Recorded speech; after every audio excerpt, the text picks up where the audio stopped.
Hello, everyone, and welcome to the very first episode of the Ranger Guild. That's right. Possibly the worst idea for a video series / podcast series in the history of time. Steve, I just got to watch Day of the Dumpster on the big screen. Indeed you did, as did I. So, for anyone who was uninitiated, and as seeing as how this is the first episode, you're literally all uninitiated. What we are doing is dedicating an entire channel on YouTube / various podcasting services to reviewing every single episode of Power Rangers ever made. There's about 1,000 episodes of content that we are potentially going to make, so hopefully we don't give up after like 5 episodes. No, this is forever, man. Our kids are going to be doing this for us. Today's episode is Season 1, Episode 1 of the Mighty Morphin Power Rangers, the one that started it all. Day of the Dumpster. Day of the Dumpster.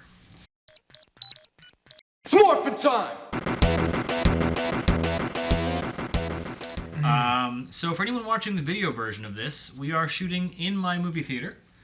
We may eventually make some kind of a set if this is something that we stick with long term. But for now, here we go. Ran out a whole theater for it. So let's jump right into it. So what are your thoughts on the initial episode here of Day of the Dumpster? So I always have nostalgia goggles. I love this episode. I love that it set up the Power Ranger lore. I like the introduction of the characters and all that. With that being said, there is some continuity errors in this show that drive me insane, or in this episode in particular. There's just various degrees of acting that just doesn't fit really well. And some of the things that they start in this episode that they realized right away were silly, but we have to kind of deal with that exists in that episode. So I agree. There are some. I mean, Power Rangers is cheesy and campy, and that's part of its charm. 28 years of Power Rangers, it's just what you get what you get because that's what the series is kind of based on and around. And we as Ranger fans obviously love that. That being said, there are some painful parts of this episode. However, this was the pilot. This had never been done before. Correct. No one had ever taken American footage and Japanese footage of a completely different show and homogenized them together to make some amalgamate train wreck of a show. And trick millions of kids to thinking it was a brand new show. And it worked. Because honestly, if this episode didn't work, we wouldn't have 28 years of Power Rangers and multiple movies. And I think it's funny because the show, the channel really didn't even think it was going to succeed. They played Power Rangers first thing in the morning. Right. If you remember, before school. And the show took off, man.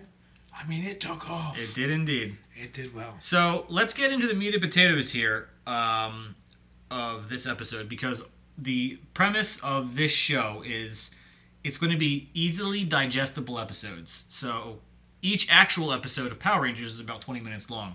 We're trying to get our episodes of these to about 5, 7, maybe 8 minutes, depending on what there is to discuss. This episode is going to be slightly longer because we had to give an introduction.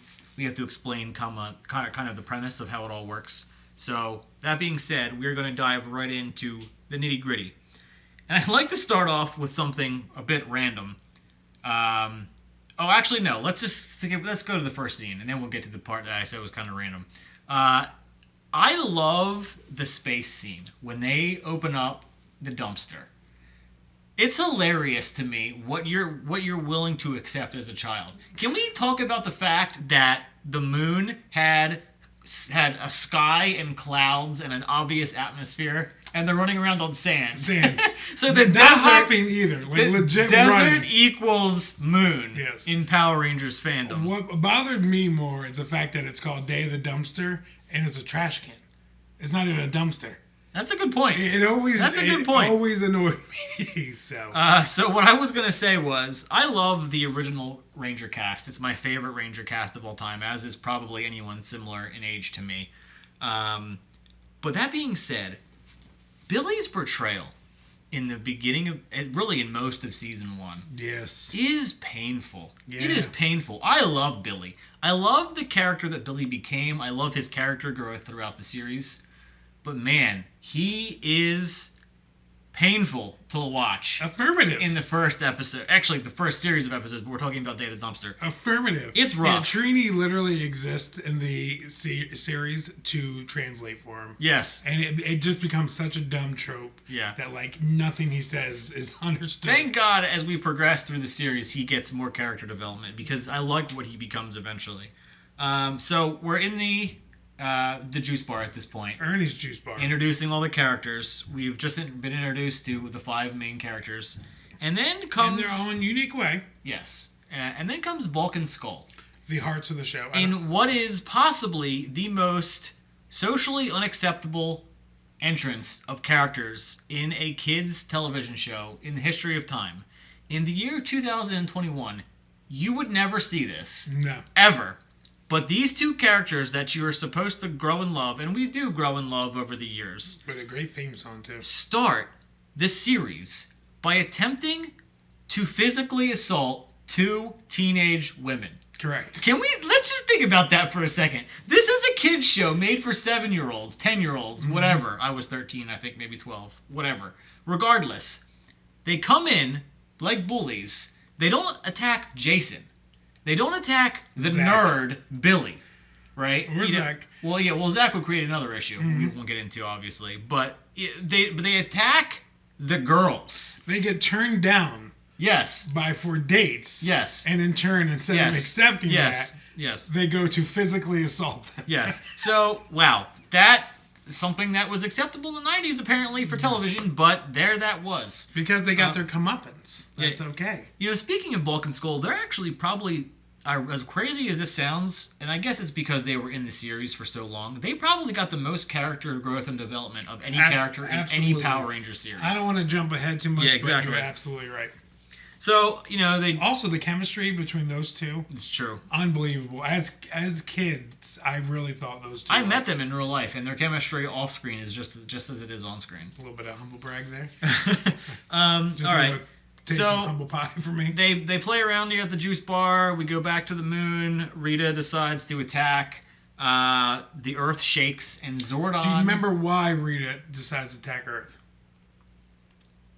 Well, we just watched the episode, but it's not explicit, I guess. Yes, no. She literally says in the first, because it's later reconned in the show, she literally says, I'm free, let me conquer and attack the nearest planet. Oh, Earth. That's literally it. Right. She looks over her shoulder pretty much and goes, there it is. So, I'm attacking the screen shakes. Zordon says, bring us some teenagers with attitude. Alpha is apparently clutching a teddy bear, which we literally never see again. That looks like Alpha, by the way. Yes. So everybody runs out of the juice bar. They pick the 5 teenagers with attitude: Jason, Trini, Billy, Zach, and Kimberly. Now, the question is, did they pick them, or was it because everybody else ran out of the juice bar and they're the only ones left? They stayed in there. Well, regardless, they picked 5 teenagers with attitudes. They happen to be those 5, and they're teleported to the command center. And they have quite possibly the worst reaction to seeing a giant floating head and a fully sentient robot, fully functioned automaton. That's what. Yes, the worst reaction to seeing a giant floating head. They're just like, "Oh, hi, sup." Kimberly's like, "Who are you supposed to be? A giant floating head?" Zach at one point goes, "This is a little weird for me. This is a little weird." Yeah, for you? Go figure. Yeah. So Zordon pitches them for what he wants them to be. He wants to put these 5 kids at risk of their lives and their teenagers. Involve them in an intergalactic war that they had nothing to do with. And strangely enough, he says, you guys want to become Power Rangers, basically superheroes. And they literally said no. Yeah. They're like, nah, we're going to bounce. See you later. And they walk out of Except for Jason. He was hesitant. He's hesitant. Yeah. But lo and behold, the putties attack. And as you so eloquently pointed out in this episode, probably the only time in history of Power Rangers where maybe possibly one other time, I have to think about it, but where they legitimately lose. Yeah. They lose the fight, and you're thinking, no, they win that episode or whatever. That's not true, because like you said, they lose unmorphed. The second they morph, they're teleported. So they didn't win that fight. Now, we do want to point out, we saw this while watching, they actually left because the original pilot, they left a scene in there, which I thought was really interesting. For those who don't know, this was actually the second pilot for Power Rangers. They filmed another one, and there's actually a scene sliced in there of the original pilot that we noticed for the first time watching this. But like you said, yes, they do lose the putties. Now, did you see, not to rewind the episode, but in the juice bar, when they were doing their karate, they were wearing communicators. That's right. Before they ever met Zordon. Yes. When Jason was training Billy to fight you can see in the karate class, they have freaking communicators on. How funny is that? Which is interesting because they get invented by Billy, if you remember. But let's much later on, the next episode. Yes. So, now we're on the moon. They were kind of introduced more. We're introduced better to Finster. They showed him earlier in the episode, obviously, but we get to see Finster and how he works and how he creates his putties and things like that in that giant machine. Big fan of that character. I love Finster. I do. He might be one of my favorite characters / monsters or whatever you would classify him as, villains in all of Power Rangers. I always gave what him a smart character. Yeah, I'm a big fan. I like his little glasses. Yes. After this point, too, is when we completely switch over to Sentai footage. There's no more American footage until the very end of these episodes.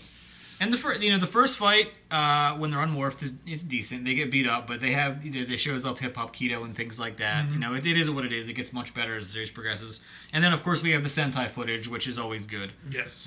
Where Goldar has wings, by the way. Yes, exactly. Goldar has wings.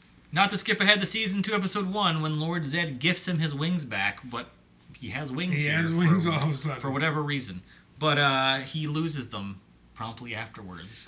So that's the issue with this show and using Sentai footage. And I complained about it earlier, just because it was the pilot, so they were throwing everything they could at it, and they were mixing scenes up from Sentai. It's really disorganized, and because in the Sentai footage they didn't get the Zords till much later, right? And they get the Zords in the first episode. On this one, they're even using equipment in the Zords that they didn't get yet. So that's the thing that drives me crazy about Day of the Dumpster.